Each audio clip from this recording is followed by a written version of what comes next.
श्री गणेशाय नमः। अथ शिवलिंगाष्टकं स्तोत्र। ब्रह्ममुरारिसुरार्चितलिङ्गं निर्मलभाषितशोभितलिङ्गं जन्मजदुःखविनाशनलिङ्गं तत्प्रणमामि सदा शिवलिङ्गं देवमुनिप्रवर्तितलिङ्गं कामदहन करुणाकरलिङ्गं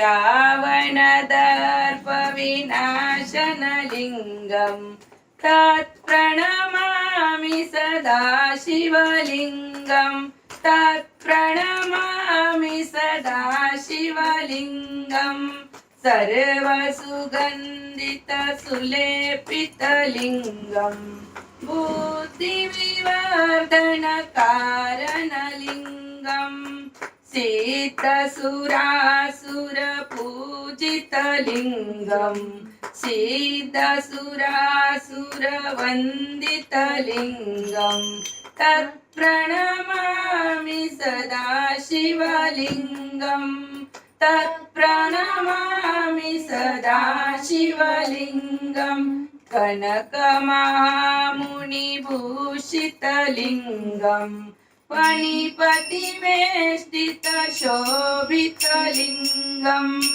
दक्षसूयज्ञविनाशकलिङ्गं तत्प्रणमामि सदा शिवलिङ्गं तत्प्रणमामि सदा शिवलिङ्गं कुङ्कुमचन्दनलेपितलिङ्गं पङ्कजहार सुशोभितलिङ्गं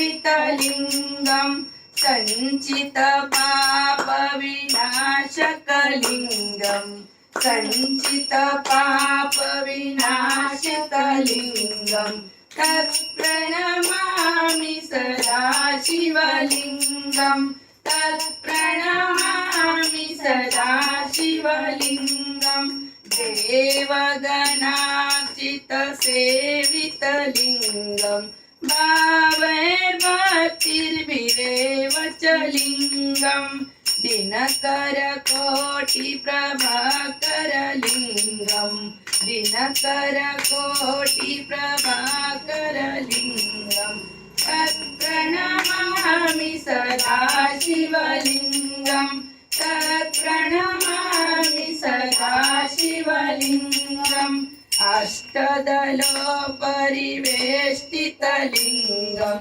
सर्वसमुद्भवकारणलिङ्गम् अष्टदरिद्रिविनाशितलिङ्गं तत्प्रणमामि सदा शिवलिङ्गं तत्प्रणमामि सदा शिवलिङ्गं सुरगुरुसुरवणपूजितलिङ्गं सुरवणपुष्पसदार्चितलिङ्गं परत्परं परमात्मकलिङ्गं परत्परं परमात्मकलिङ्गं तत्प्रणमामि सदा शिवलिङ्गं तत्प्रणमामि सदा शिवलिङ्गम् इति लिङ्गाष्टकमिदं पुण्यं ये पठे शिवसन्निधौ शिवलोकमवाप्नोति